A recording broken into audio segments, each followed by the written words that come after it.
ಪ್ರಿಯ ನಿರೀಕ್ಷಕರೇ ನಮಸ್ಕಾರ. ಬೀರ್ಬಲ್ನ ವಿಶೇಷ ಕಾರ್ಯಕ್ರಮಕ್ಕೆ ಆತ್ಮೀಯವಾದ ಸ್ವಾಗತ. ವೀಕ್ಷಕರೇ, ಗಾಂಧಿ ಕುಟುಂಬದ ಭದ್ರಕೋಟೆ ವಯನಾಡು. ಪ್ರಿಯಾಂಕಾ ಗಾಂಧಿ ಸಂಸದೆಯಾಗಿರೋ ಕ್ಷೇತ್ರದಲ್ಲಿ ಇಬ್ಬರು ಕಾಂಗ್ರೆಸ್ ನಾಯಕರ ನಿಗೂಢ ಆತ್ಮಹತ್ಯೆ. ಇದ್ದಕ್ಕಿದ್ದಂತೆ 11 ದಿನಗಳ ಕಾಲ ಕ್ಷೇತ್ರದಲ್ಲೇ ಉಳಿದುಕೊಳ್ಳುವ ಸಂಸದೆ ಪ್ರಿಯಾಂಕಾ ಗಾಂಧಿ ದಿಢೀರನೆ ದೆಹಲಿಯಿಂದ ವಯನಾಡಿಗೆ ಬಂದಿಳಿದ ಸೋನಿಯಾ ಗಾಂಧಿ ಮತ್ತು ರಾಹುಲ್ ಗಾಂಧಿ. ಅಷ್ಟಕ್ಕೂ ಏನಾಗ್ತಿದೆ ವಯನಾಡಿನಲ್ಲಿ?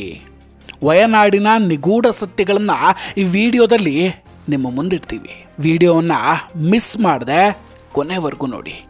ನಮ್ಮ ಬೀರ್ಬಲ್ ಚಾನಲನ್ನು ಇನ್ನೂ ಕೂಡ ಸಬ್ಸ್ಕ್ರೈಬ್ ಮಾಡಿಲ್ಲ ಅಂದರೆ ದಯವಿಟ್ಟು ಸಬ್ಸ್ಕ್ರೈಬ್ ಮಾಡಿ ಹಾಗೂ ಬೆಲ್ ಐಕಾನನ್ನು ಕ್ಲಿಕ್ ಮಾಡಿ. ವೀಕ್ಷಕರೇ, ಈ ಇಡೀ ಕತೆ ಅರ್ಥ ಆಗಬೇಕು ಅಂದರೆ ವಯನಾಡು ಲೋಕಸಭಾ ಕ್ಷೇತ್ರದ ಉಪಚುನಾವಣೆಗೆ ಹೋಗಬೇಕು. ರಾಹುಲ್ ಗಾಂಧಿ ಗೆದ್ದ ವಯನಾಡು ಕ್ಷೇತ್ರವನ್ನು ನಂತರ ಪ್ರಿಯಾಂಕಾ ಗಾಂಧಿ ಅವರಿಗೆ ಬಿಟ್ಕೊಡ್ತಾರೆ. ಕಾಂಗ್ರೆಸ್ನ ಭದ್ರಕೋಟೆ ಆಗಿದ್ದರಿಂದ ಎಕ್ಸ್ಪೆಕ್ಟ್ ಮಾಡಿದ ಹಾಗೆ ಪ್ರಿಯಾಂಕಾವಾದ್ರೆ ಉಪಚುನಾವಣೆಯಲ್ಲಿ ಗೆದ್ದು ಬರ್ತಾರೆ. ಆದರೆ ಪ್ರಿಯಾಂಕಾ ಗೆದ್ದ ನಂತರ ಡಿಸೆಂಬರ್ 27ಕ್ಕೆ ವಯನಾಡು ಜಿಲ್ಲಾ ಕಾಂಗ್ರೆಸ್ ಸಮಿತಿಯ ಖಜಾಂಚಿ MN ವಿಜಯನ್ ಇದ್ದಕ್ಕಿದ್ದಂತೆ ಆತ್ಮಹತ್ಯೆ ಮಾಡ್ಕೊಳ್ತಾರೆ. MN ವಿಜಯನ್ ಹಾಗೂ ಅವರ ಮಗ ಇಬ್ಬರು ಕೂಡ ವಿಷ ಸೇವಿಸಿ ಪ್ರಾಣವನ್ನು ಬಿಡ್ತಾರೆ. ಇಂಟ್ರೆಸ್ಟಿಂಗ್ ಏನಂದರೆ, ಈ ಆತ್ಮಹತ್ಯೆಗೆ ಕಾರಣ ಕಾಂಗ್ರೆಸ್ ಪಕ್ಷದ ಒಳಗೆ ನಡೀತಿದ್ದಂತಹ ಭ್ರಷ್ಟಾಚಾರ ಅಂತ ಹೇಳಲಾಗುತ್ತೆ. ಇದರ ಬಗ್ಗೆ ಕೆದಕ್ತಾ ಹೋದಾಗ ಸಿಕ್ಕಿದ್ದು ಭಯಾನಕವಾದ ರಹಸ್ಯ. ವಯನಾಡಿನಲ್ಲಿ ಕಾಂಗ್ರೆಸ್ ಪಕ್ಷವನ್ನು ಗೆಲ್ಲಿಸೋದಕ್ಕೆ ಅತಿ ಹೆಚ್ಚು ಹಣವನ್ನು ಸೇರಿಸಿದ್ರು. ಸೊ ಆಗ MN ವಿಜಯನ್ ಅವರು ಕೂಡ ಸುಮಾರು 2.5 ಕೋಟಿಯಷ್ಟು ಸಾಲವನ್ನು ಬ್ಯಾಂಕ್ನಲ್ಲಿ ಮಾಡ್ತಾರೆ. ಅದನ್ನು ಪಕ್ಷಕ್ಕಾಗಿ ಚುನಾವಣೆಯಲ್ಲಿ ಬಳಸ್ಕೊಳ್ತಾರೆ. ಪೂರ್ತಿಯನ್ನ ಕಾಂಗ್ರೆಸ್ ಪಾರ್ಟಿಗೆ ಅಂತ ಕೊಡ್ತಾರೆ. ಈ ಚುನಾವಣೆಯಲ್ಲಿ ಕಾಂಗ್ರೆಸ್ ಗೆದ್ದ ಮೇಲೆ ಆ ಹಣವನ್ನು ವಾಪಸ್ ಕೊಡ್ತೀವಿ ಅಂತ MN ವಿಜಯನ್ ಅವರಿಗೆ ಕಾಂಗ್ರೆಸ್ ಪಾರ್ಟಿ ಹೇಳಿತ್ತಂತೆ. ಆದರೆ ಚುನಾವಣೆ ಆಯಿತು. ಚುನಾವಣೆ ರಿಸಲ್ಟ್ನಲ್ಲೂ ಕಾಂಗ್ರೆಸ್ ಗೆಲ್ತು. ಬಟ್ MN ವಿಜಯನ್ ಅವರ ಹಣ ಮಾತ್ರ ವಾಪಸ್ ಬರಲೇ ಇಲ್ಲ. ಇದರಿಂದ ವಿಜಯನ್ ತನ್ನ ಆಸ್ತಿ ಪಾಸ್ತಿ ಎಲ್ಲವನ್ನ ಕೂಡ ಮಾರಾಟ ಮಾಡಬೇಕಾಗತ್ತೆ. ಆದರೂ ಕೂಡ ಸಾಲ ತೀರ್ಲೇ ಇಲ್ಲ. ಕಾಂಗ್ರೆಸ್ ಪಕ್ಷದ ಕಡೆಯಿಂದಲೂ ಹಣ ಕೊಡ್ತೀವಿ ಅನ್ನೋ ಭರವಸೆ ಕೂಡ ಬರಲಿಲ್ವಂತೆ. ಕೊನೆಗೆ ಏನು ಮಾಡಬೇಕು ಅಂತ ಗೊತ್ತಾಗದ ವಿಜಯನ್ ಅವರು ಡಿಸೆಂಬರ್ 27ನೇ ತಾರೀಕಿಗೆ ತನ್ನ ಮಗನಿಗೂ ವಿಷ ಕೊಟ್ಟು ತಾನು ಆತ್ಮಹತ್ಯೆ ಮಾಡಿಕೊಳ್ತಾರೆ. ಇದಾಗಿ 9 ತಿಂಗಳ ನಂತರ ಅಚಾನಕ್ಕಾಗಿ ಸೆಪ್ಟೆಂಬರ್ 12ನೇ ತಾರೀಕು 2025ಕ್ಕೆ ಪ್ರಿಯಾಂಕಾ ಗಾಂಧಿ ವಯನಾಡಿಗೆ ಹೋಗಿರ್ತಾರೆ. ಆಶ್ಚರ್ಯ ಏನಂದರೆ, ಪ್ರಿಯಾಂಕಾ ಗಾಂಧಿ ಹೋದಾಗ ಅಲ್ಲಿ ಸ್ಥಳೀಯ ಮಟ್ಟದ ಯಾವುದೇ ಕಾಂಗ್ರೆಸ್ ನಾಯಕರು ಬಂದಿರಲಿಲ್ಲ. ಓಹೋ, ನಮ್ಮ ನಾಯಕಿ ಬಂದಿದ್ದಾರೆ, ಸಂಸದರು ಬಂದಿದ್ದಾರೆ ಅಂತ ಖುಷಿನೂ ಪಟ್ಟಿರಲಿಲ್ಲ. ಆದರೆ ಇನ್ನೊಂದು ವಿಚಿತ್ರ ನಡೆಯುತ್ತಲ್ಲಿ. ಪ್ರಿಯಾಂಕಾ ಗಾಂಧಿ ಕ್ಷೇತ್ರಕ್ಕೆ ಬಂದ ಮರುದಿನವೇ ಅಂದರೆ ಸೆಪ್ಟೆಂಬರ್ 12ಕ್ಕೇನೆ ವಯನಾಡಿನಿಂದ ಮತ್ತೊಂದು ಆತ್ಮಹತ್ಯೆ ಸುದ್ದಿ ಬರುತ್ತೆ. ಈ ಬಾರಿ ಆತ್ಮಹತ್ಯೆಗೆ ಪ್ರಯತ್ನಿಸಿದ್ದು ಬೇರೆ ಯಾರೂ ಅಲ್ಲ, MN ವಿಜಯನ್ ಅವರ ಸೊಸೆ ಪದ್ಮಜ. ಇನ್ನು ದೊಡ್ಡ ಶಾಕಿಂಗ್ ಏನಂದರೆ, ಅದೇ ದಿನ ಕೊಳವೊಂದರಲ್ಲಿ ಮತ್ತೊಬ್ಬ ಕಾಂಗ್ರೆಸ್ ಕಾರ್ಯಕರ್ತ ಜೋಸ್ ನೆರ್ಡಮ್ ಹೆಣವಾಗಿ ಸಿಕ್ಕಿದ್ರು. ಆತನು ಕೂಡ ವಿಷ ಸೇವಿಸಿ ಆತ್ಮಹತ್ಯೆ ಮಾಡಿಕೊಂಡಿದ್ರು. ಇತ್ತ ಸೆಪ್ಟೆಂಬರ್ 11ನೇ ತಾರೀಕಿನಂದು ವಯನಾಡಿಗೆ ಬಂದಂತಹ ಪ್ರಿಯಾಂಕಾ 11 ದಿನಗಳವರೆಗೂ ಅಲ್ಲೇ ಉಳಿದುಕೊಳ್ತಾರೆ. ಕ್ಷೇತ್ರದಲ್ಲಿ ಇದ್ದಕ್ಕಿದ್ದಂತೆ ಪರಿಸ್ಥಿತಿ ಹದಗೆಡ್ತಾ ಹೋಗುತ್ತೆ.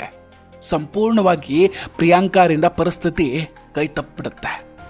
ವಯನಾಡಿನಲ್ಲಿ ಕಾಂಗ್ರೆಸ್ ಕಾರ್ಯಕರ್ತರಿಂದ ಗಾಂಧಿ ಕುಟುಂಬದ ಮೇಲೆ ಬಹಿಷ್ಕಾರ ಆರಂಭ ಆಗುತ್ತೆ. ಗಾಂಧಿ ಕುಟುಂಬ 75 ವರ್ಷಗಳಲ್ಲಿ ಯಾವತ್ತೂ ಇಂತಹ ಬಹಿಷ್ಕಾರವನ್ನು ನೋಡಿಯೇ ಇರಲಿಲ್ಲ. ಮುಂದೆ ಪರಿಸ್ಥಿತಿ ಹೇಗಾಯಿತು ಅಂದರೆ, ರಾಹುಲ್ ಗಾಂಧಿ ಹಾಗೂ ಸೋನಿಯಾ ಗಾಂಧಿ ಅವರು ದಿಢೀರಂತ ವಯನಾಡಿಗೆ ಬರೋ ಹಾಗಾಗ್ಬಿಡ್ತು. ಸೋನಿಯಾ ಗಾಂಧಿ, ರಾಹುಲ್ ಗಾಂಧಿ ಹಾಗೂ ಪ್ರಿಯಾಂಕಾ ಗಾಂಧಿ ಈ ಮೂವರು ಕೂಡ ಒಟ್ಟಿಗೆ ಬರೋದು ತುಂಬ ಕಡಿಮೆ. ಏನಾದರೂ ಪಕ್ಷದ ಸಮಾವೇಶ, ಅದು ಕೂಡ ದೊಡ್ಡದಾದಂಥ ಸಮಾವೇಶ ಅಥವಾ ಕುಟುಂಬದ ಪ್ರೋಗ್ರಾಮ್ ಇದ್ದರೆ ಮಾತ್ರ ಅವರು ಹಾಜರಿರ್ತಾರೆ. ಆದರೆ ಇಲ್ಲಿ ಮೂವರು ಕೂಡ ಕಾಣಿಸ್ಕೊಳ್ತಾರೆ. ವಯನಾಡಿನಲ್ಲಿ ಅಂತಹ ಯಾವುದೇ ಕಾರ್ಯಕ್ರಮ ಇರಲಿಲ್ಲ. ವಯನಾಡು ಜಿಲ್ಲಾ ಕಾಂಗ್ರೆಸ್ ಕಮಿಟಿಯಿಂದಲೂ ಯಾವುದೇ ಕಾರ್ಯಕ್ರಮದ ಆಯೋಜನೆ ನಡೆದಿರಲಿಲ್ಲ. ಆದರೂ ಬಂದಿದ್ದಾರೆ ಅಂದರೆ ಅದಕ್ಕೆ ಕಾರಣ ಪ್ರಿಯಾಂಕಾ ಗಾಂಧಿ ಇಲ್ಲಿ ಕೈ ಮೀರಿ ಹೋಗಿದ್ದ ಪರಿಸ್ಥಿತಿ ಅಂತ ಅವರನ್ನು ಕರೆಸ್ಕೊಂಡಿದ್ದು.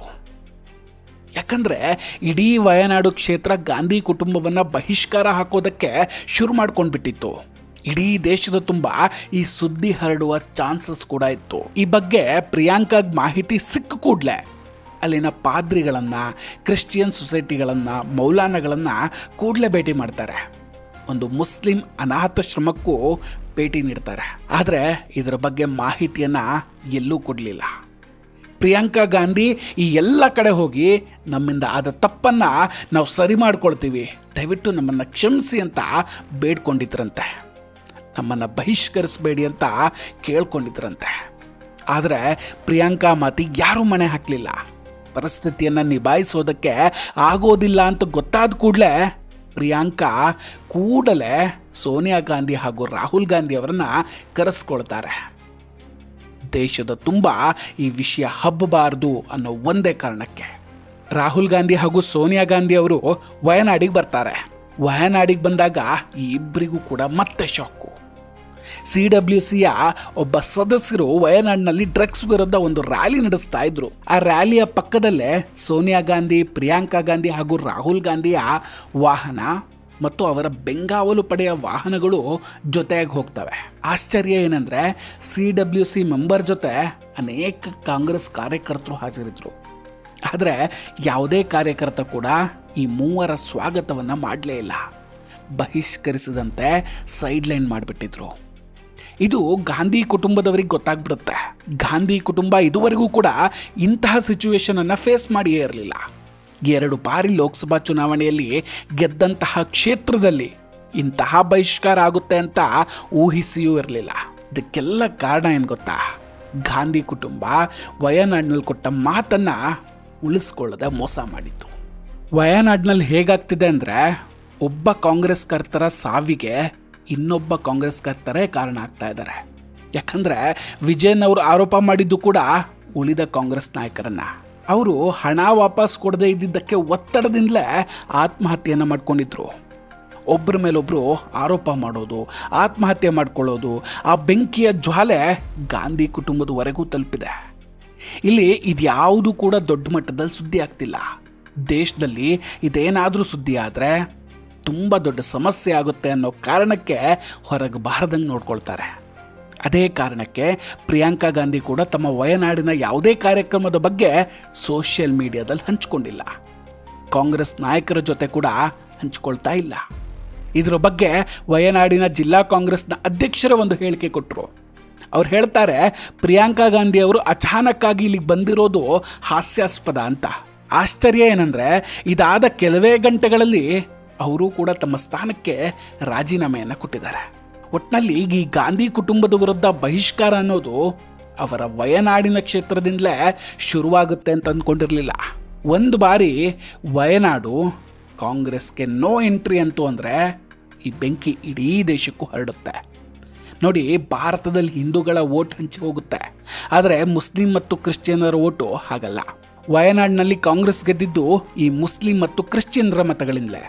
ಇವರೇನಾದರೂ ಕಾಂಗ್ರೆಸ್ಸನ್ನು ಬಹಿಷ್ಕಾರ ಮಾಡಿದ್ರೆ ಮುಳುಗುವ ಗಾಂಧಿ ಪರಿವಾರವನ್ನು ಮೇಲೆತ್ತೋಕೆ ಯಾರಿಂದಲೂ ಸಾಧ್ಯ ಇಲ್ಲ. ವೀಕ್ಷಕರೇ, ಇದೆಲ್ಲದರ ಬಗ್ಗೆ ನಿಮ್ಮ ಅಭಿಪ್ರಾಯ ಏನು? ದಯವಿಟ್ಟು ಕಮೆಂಟ್ ಮಾಡಿ ತಿಳಿಸಿ. ನಾವು ಕೊಟ್ಟಂತಹ ಮಾಹಿತಿಗಳು ನಿಮ್ಗೆ ಇಷ್ಟ ಆಗಿದ್ದರೆ ವಿಡಿಯೋವನ್ನು ಲೈಕ್ ಮಾಡಿ ಹಾಗೂ ಶೇರ್ ಮಾಡಿ. ಇನ್ನೂ ಕೂಡ ನಮ್ಮ ಬೀರ್ಬಲ್ ಚಾನಲನ್ನು ಸಬ್ಸ್ಕ್ರೈಬ್ ಮಾಡಿಲ್ಲ ಅಂದರೆ ದಯವಿಟ್ಟು ಸಬ್ಸ್ಕ್ರೈಬ್ ಮಾಡಿ ಹಾಗೂ ಬೆಲ್ ಐಕಾನನ್ನು ಕ್ಲಿಕ್ ಮಾಡಿ. ನಮಸ್ಕಾರ, ಟೇಕ್ ಕೇರ್ ಆ್ಯಂಡ್ ಬಾಯ್ ಬಾಯ್. ಮತ್ತೆ ಭೇಟಿಯಾಗೋಣ. ಜೈ ಹಿಂದ್.